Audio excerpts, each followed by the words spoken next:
Hi, my name is Jacque Davis, and today we're going to read a story called Maybe Something Beautiful, and it's written by Isabel Campoy and Theresa Howell, and it's illustrated by Rafael López, and this is a true story. What good can a splash of color do in a community of gray?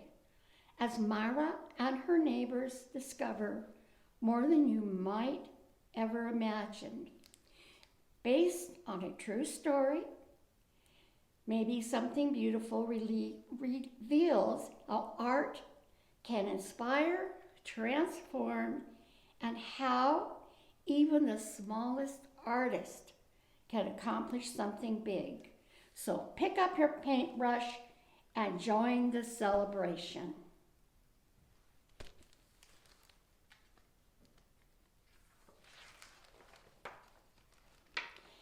In the heart of a gray city, there lived a girl who loved to doodle, draw, color, and paint. Every time she saw a blank piece of paper, she thought to herself, maybe. And because of this, her room was filled with color and her heart was filled with joy.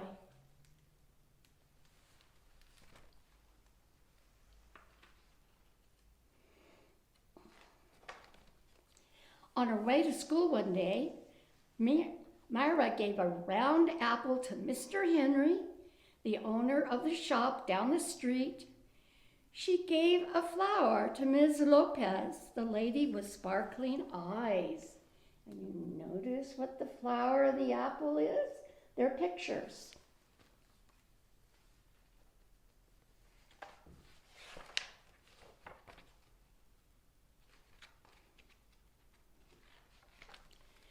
She gave a songbird to Mr. Sachs and a red heart to the policeman who walked down the streets. On her way home, Myra taped a glowing sun onto the wall, hiding in the shadows. Her city was less gray, but not much. And there she is.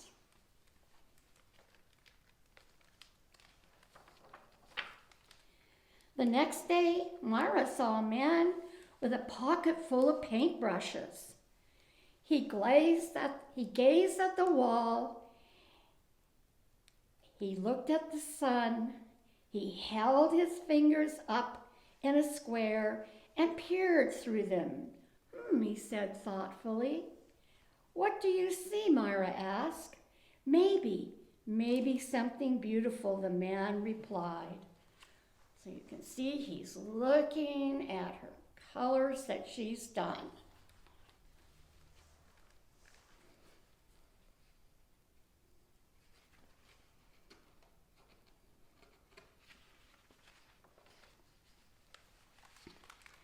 Then, just like that, he dipped a brush into the paint. Bam, pow! The shadows scurried away. Sky blue cut through the gloom. The man's laughter was like a rainbow spreading across the sky. Look at all the bright colors that he has now painted.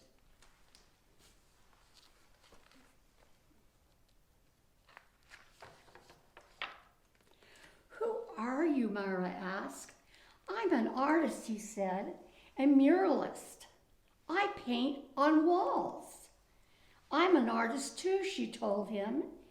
He handed Myra a brush. Then come on.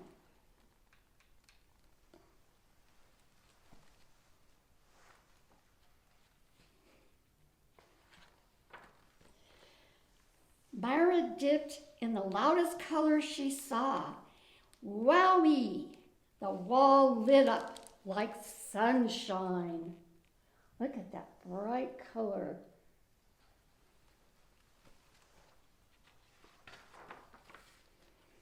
As the man drew pictures on the bricks, Myra added color, punch, and pizzazz. Soon Mr. Sachs joined in. Then came others. Everyone painted to the rhythm, salsa, merengue, and bebop.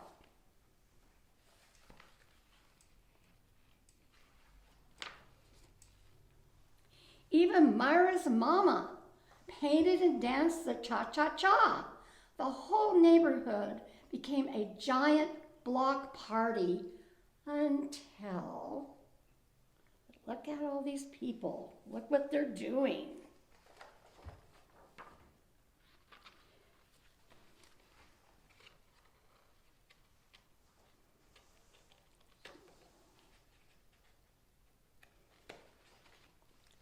The policeman walked up.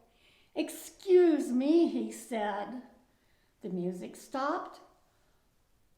Myra put down her brush.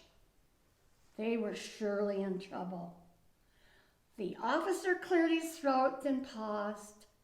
"May I paint with you?" he asked. So Myra handed him a paintbrush, and the music started again. Teachers and papas jumped in, babies too. Myra and the man handed out brush after brush. Color spread through the streets, and so did joy.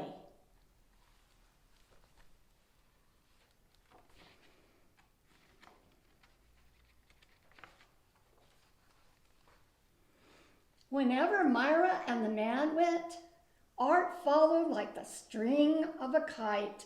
After they colored the walls, they painted utility boxes and benches. They decorated sidewalks with poetry and shine, and everybody danced. Together they created something more beautiful than they had ever imagined. When their clothes were splattered with a million colors, everyone sat down to rest except the muralist.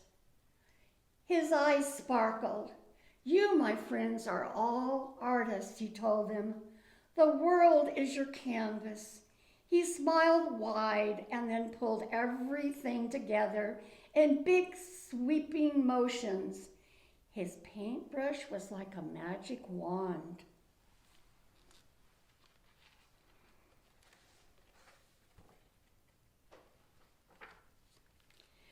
When he was finished, Myra added one more bird way up in the sky.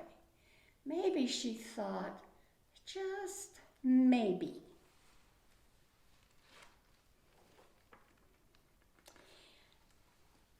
Now, this is a note from the people who wrote the book. And they said, maybe something beautiful is based on a true story. At one time, the colorful East Village near downtown San Diego, California, didn't have murals on the walls, nor quotes from Gandhi, Martin Luther King, and Cesar Chavez written on the sidewalks. Benches were not the works of art that you see now, and people in the city living in the area were not part of the vibrant community that they are today. Instead, the streets were gray and drab. But one day, a husband and wife team, he being an artist and she a graphic designer and community leader, moved in and transformed their neighborhood into a place of beauty.